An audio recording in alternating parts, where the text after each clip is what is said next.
Welcome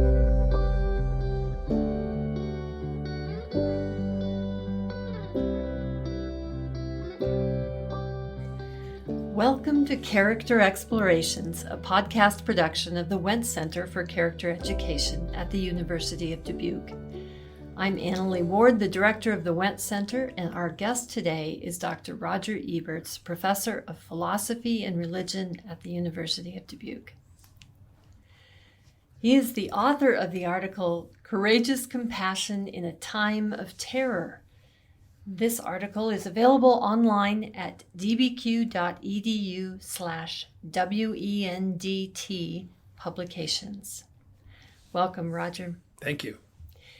Now, you wrote this article for journal issue Character and Courageous Compassion, and you shared an important yet not well-known story from American history of the intersection of some very different lives. Could you set the scene for us? Where were we in our history?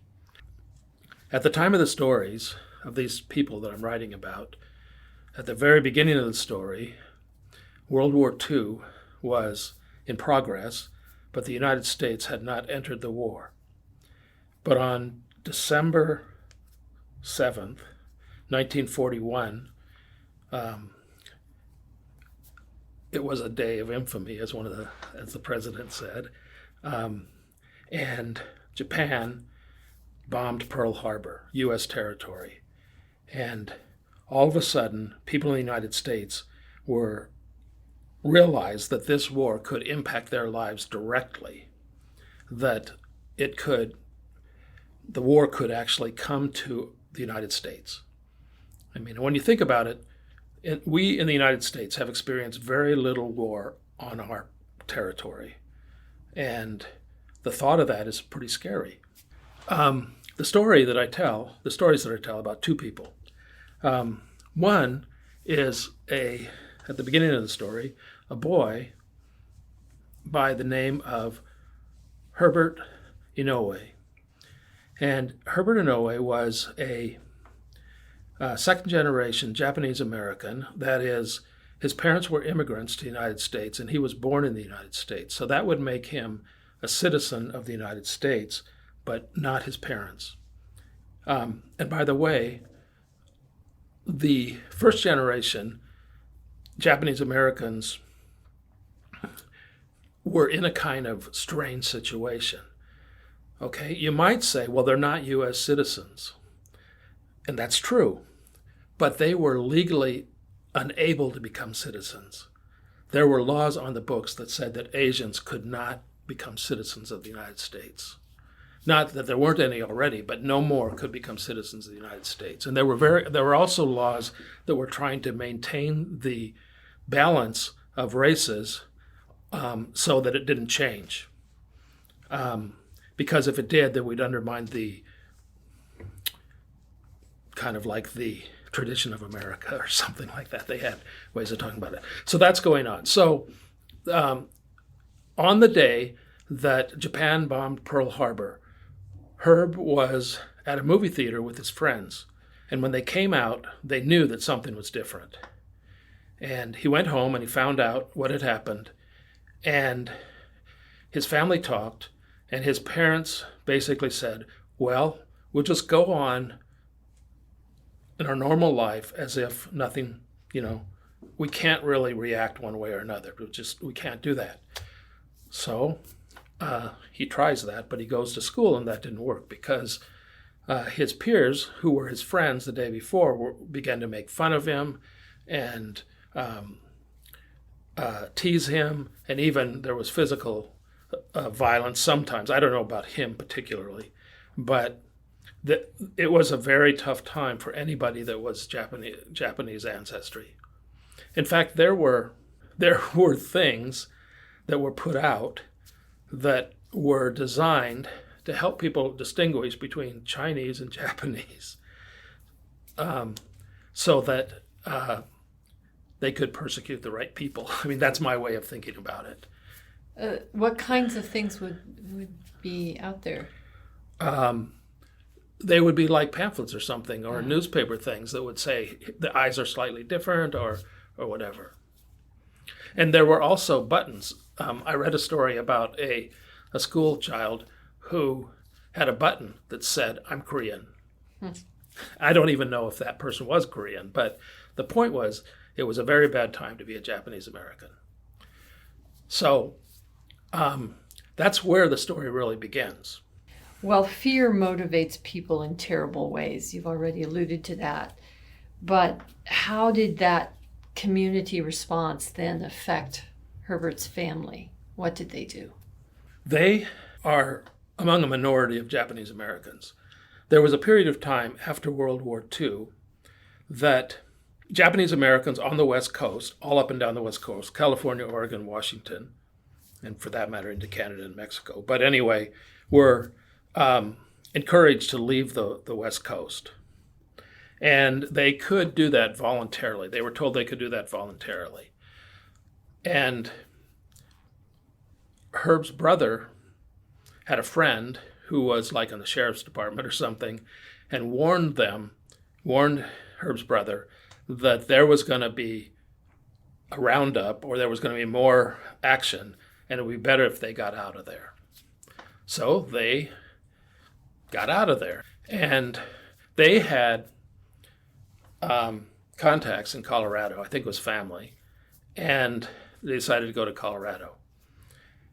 And they packed up their stuff as much as they could get in a truck and headed out to Colorado from California. So that fear catches fire. A community starts expressing their hatred. The recipients of that are fearful. Their lives are upended. What was their journey like in those times? Well, it was not too good. Herb tells the story of their travel from California to Colorado. First of all, the night before they left, somebody vandalized their truck and broke the window. And so it was broken out. So the next morning, they left as planned and they started heading out across California. When they got to the border between California and Arizona, they encountered highway patrol, state patrol people, who were very, very suspicious of them and treated them pretty roughly. I mean, not physically roughly, but Herb talks about how they noticed that they said they had to have all their windows rolled up. The patrol person notices that there's no window on one side, and so they say, roll up the window. And so Herb's family explains, it's broken. And so they say, okay. But a guard pointed a gun with a bayonet on it into the cab. And they were scared to death. And so they went across the bridge, apparently at the border, and eventually the guards let them go. The next stop, or at least the next stop that I talk about in the article, is in a town to get supplies. And so they're escorted into the town to get supplies. And as they're coming in, there are people lined up, yelling out, things like, go back where you belong, go back home, we hate Japs, things like that. And as they left, they basically were told, keep going, but don't stay in Arizona. So that was kind of like their experience. Every town that they would go through, there was news reports that this caravan of Japanese Americans were coming. People would line up to harass them as they were coming through, throw stones at their things and stuff like that. So Herb tells about what happens when they get to the border of Colorado. And to me, this is super moving. They see this Colorado patrol car on the border, near the border, and they figure they're going to be stopped like they have been in every other state. And so they pull over. I'm just going to read from the article just a little bit. Inouye writes, "When he saw us stop, the patrolman came over to the truck, tipped his cap, and said, 'Welcome to Colorado. Governor Ralph Carr and the state of Colorado welcome you. How can I be of service?'" At the border of Arizona, they were harassed and told they didn't want them there. And at Colorado, they got this totally different response. "The governor welcomes you. How can we help you?" So this is a new character in our story. Who was Ralph Carr and what were his political convictions? Well, Ralph Carr was the governor of Colorado. He was a member of the Republican Party. As governor, he had campaigned on a platform of kind of fiscal conservatism, cutting back expenses, but not raising taxes for property owners, and getting the budget back in order and things like that. And he was elected. But he was also very kind. And as the governor, for example, when he was petitioned to commute a sentence of a prisoner, he wouldn't just read some stuff. He would actually go to visit the prisoner and talk to him or her and things like that. Earlier in his life, he had been a lawyer in a small town in southern Colorado, and he had defended people, lots of people that were poor, and many of them spoke Spanish, indication that they were probably Latinos. So he actually taught himself Spanish so that he could serve as their lawyer. And so he had something in his heart gave him a real compassion for people that were down and out, I guess you could say, but also that were not accepted by kind of like the white majority culture that it was around him. And yet, because of his capabilities as an attorney, I mean, he rose high and ultimately was elected to governor, right? Ralph Carr sounds like an amazing governor, somebody who cares about people, somebody who cares about being responsible in his duties. But then Pearl Harbor happens. This attack that affects the Inouye's so much also shapes Ralph Carr's second term as governor. What was the climate like in Colorado once Pearl Harbor attacks happened? Well, in spite of the fact that Herb had and his brother had gotten this welcome at the border, the climate was not all positive. There were people in Colorado, plenty of people in Colorado, who were opposed to any Japanese Americans coming to the state and actively trying to prevent it. So they did experience hassles. But Carr tried to speak to the people a number of times and basically said, look, these are people like us, and many of them are citizens. We have no evidence that they're in any way disloyal to the United States. It would be totally wrong for them to be, it's wrong to mistreat them, and it would be wrong to detain them. Now, one of the things that happened after Pearl Harbor, kind of after Herb and his family moved to Colorado, was very quickly President Roosevelt, Franklin Delano Roosevelt, issued an executive order, pretty well known as Executive Order 9066, in which he basically said that, well, first of all, there was a War Relocation Authority established, and they were given the authority and the power to round up anybody of, I don't exactly know how it was worded, but it was anybody that could possibly be dangerous, I guess, to the United States. And in the minds of the people that enforced that, that included anybody of Japanese ancestry on the West Coast. So military and other police forces began to round up people, and ship them to temporary locations, and then eventually to internment camps. It's very interesting to read about this period. I don't talk about this in the article, but there was a guy by the name of DeWitt who was fanatically anti-Japanese American and pushed hard for, rounding them all up, that they were dangerous. We need to get them out of the West Coast. There were these threats. There were rumors of submarines off the coast.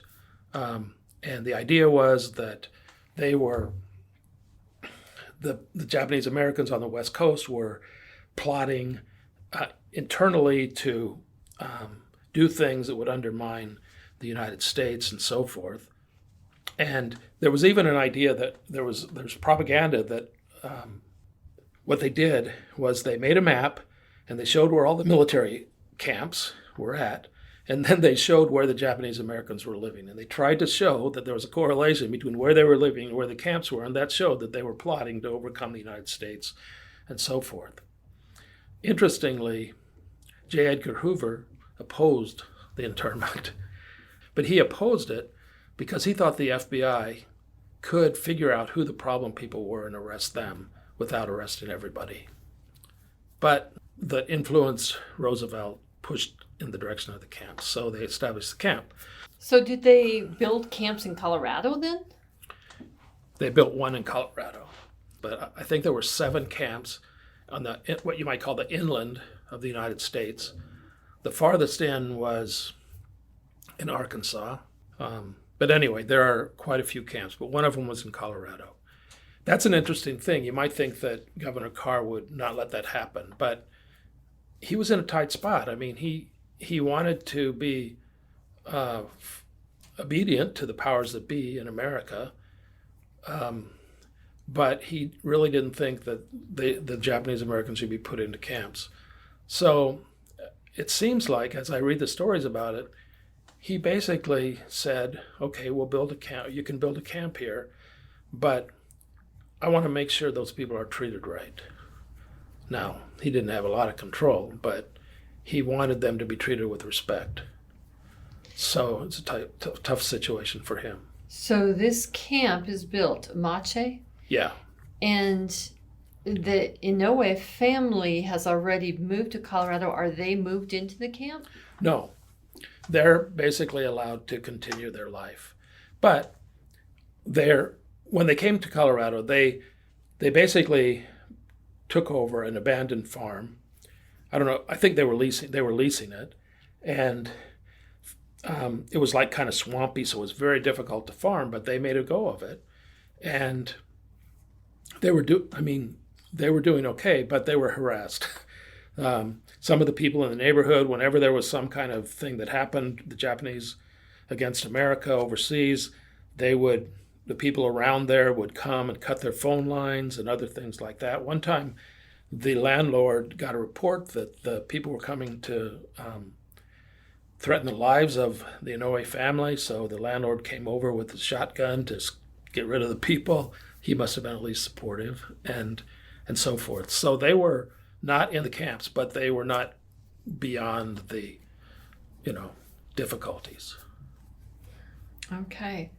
So meanwhile, Ralph Carr is nominated for the Republican candidate for Senate in 1942. Right.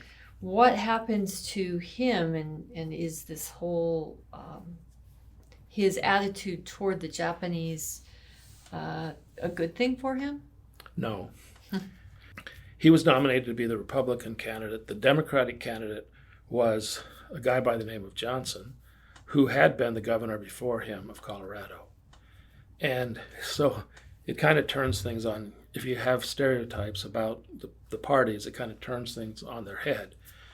But Johnson was very anti-Japanese American. He actually supported, earlier actually when he was a governor, he had supported sending all the Mexicans back to Mexico, and now he was basically supporting exporting or sending all of the Japanese Americans at least out of the state. And Carr was called a Jap lover, and just like all the political rhetoric that we have today, where people are called names and things, that was going on. And when the election was held, interestingly, the elections in that election, the Republicans won just about everything, except Carr lost the Senate race. Carr lost by 1% to Johnson.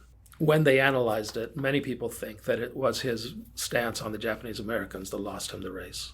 It's an amazing story. It's a story that's painful for everyone. I mean, war is a terrible thing. You understand fear on the part of Americans. You understand the unknown. You understand the Inouye's story, the painful and fearful times it must have been for them. And in it all, as you've looked back in this article, you've framed it as a story of courageous compassion.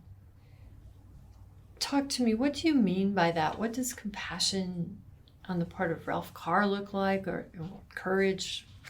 Words like compassion are things that philosophers like to argue about.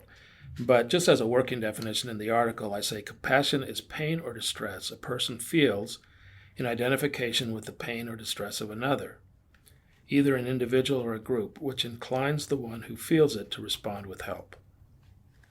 So the idea is that a compassionate person feels, it's not just a mental thing, but actually feels pain in seeing somebody else in pain. And that pain motivates that person to do something to help. And then you pair that with the concept of courage. Right. What do you mean by courageous compassion? Or even talk to me about courage. Why do you talk about courage in the face of compassion? Well,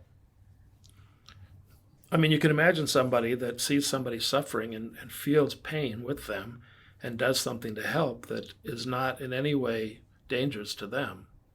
But for Ralph Carr, it was definitely dangerous.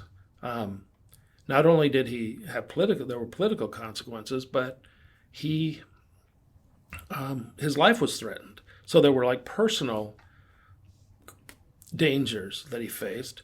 But another thing that's actually interesting, I don't want to understate this, he was taking a stand that was kind of risky. I mean, he did not think that there was Japanese American spying and stuff like that going on. But what if there would have been? Then, his constituency would have been in trouble. And so he was courageous enough to do what he really thought was right, given what he thought was true, even though it's possible that things could go wrong for him. So both personal and political and social consequences could have been bad. And I think courage is just facing that. Mm-hmm. One of the things I do talk about in there is Aristotle's view of courage. We all have fear, and sometimes people think we should overcome fear, but Aristotle thinks that fear is a good thing, really, but it's bad if we have too much fear, and sometimes we call that foolhardiness. Like, so if you have a soldier who's in battle and he sees the enemy and he goes running out shooting his gun and he gets killed, that's stupid, okay? That's not courage, but it's kind of fearlessness in a sense. But on the other hand, you've got, let's say, a soldier again, and the Greeks thought about soldiers a lot in war, who is too afraid to engage with the enemy and just hides. That's not courage either. So courage is the right balance between those two things. It's a middle point. And in some ways, I think Ralph Carr was he did that. I mean, we could criticize things that he did in some ways. We could say that he shouldn't have allowed the camp in Colorado or something like that. I don't know if he would have been able to do that, but he gave in too easily. But I think he was probably trying to find the middle point. He wanted to be faithful, a faithful American, but he wanted to be faithful, a faithful person caring for these people. Well, that brings us to current days. How does Carr's example speak to us today? At the time I wrote the article, there were a number of things going on. One of the things that was going on is that all across the world there was a huge kind of migration of people fleeing from some places where they were either poor or politically oppressed or something like that, and moving to new places to find a better life. And and this is in Europe as well as in the Americas, but one of the places where it was happening in the Americas was on the border between Mexico and the United States. There were daily news reports of caravans traveling up from countries further south through Mexico in order to come into the United States. So in the United States, there was a lot of fear of different kinds of things. One kind of fear is just fear of invasion by terrorists or criminals, that kind of thing. Another kind of fear, I think, which may be actually motivating more of the rhetoric, was fear of these people are going to take our resources, our jobs, and so forth. So that's going on. Unfortunately, certain politicians were building on that. I don't know if that's the right word, but exploiting that fear and kind of riling up people to oppose immigration. There are lots of fears in America and around the world, for that matter. Fears of radical Islam, for example, that, like, in some ways, you could compare the bombing of the Twin Towers to Pearl Harbor. It was an attack on the United States on our territory. And ever since then, actually, there's been, fear of Islam, fear of Arabs, and so forth. And there are people that say, send them away, don't let them in. There are people like people of Arab descent, or even people not of Arab descent, people that are, say, from Bangladesh or India, are harassed in airports because they're taken to be Arab. They're kind of racially profiled and various things like that, which is what was going on back then. And there have even been some people that have suggested that it might not be totally wrong to put Muslims in camps. And it's interesting because the Japanese American community as a whole has jumped into the fray and said, we have to keep that from happening. We have to make sure that this doesn't happen again. My wife and I have visited, I think, 5 of the camps, and usually there's a museum. Mm-hmm. In the museum in Arkansas, it was a fairly small museum, but I was struck because there was on the wall there was like a poster, and it quoted from the Constitution. No person shall be deprived of life, liberty, or property without due process of the law, nor shall any person be denied the equal protection of the law. No person. That does not say no citizen. That says that in America, every single person should be treated properly according to the law and given recourse to, due process. So sometimes when I'm talking about this, I emphasize that, 2/3 of these people in the camps were citizens, but the Constitution says even those people that weren't citizens have a right to fair treatment. Okay, so today we have to remember that. It's difficult. I mean, I was thinking about it this morning, actually. Like when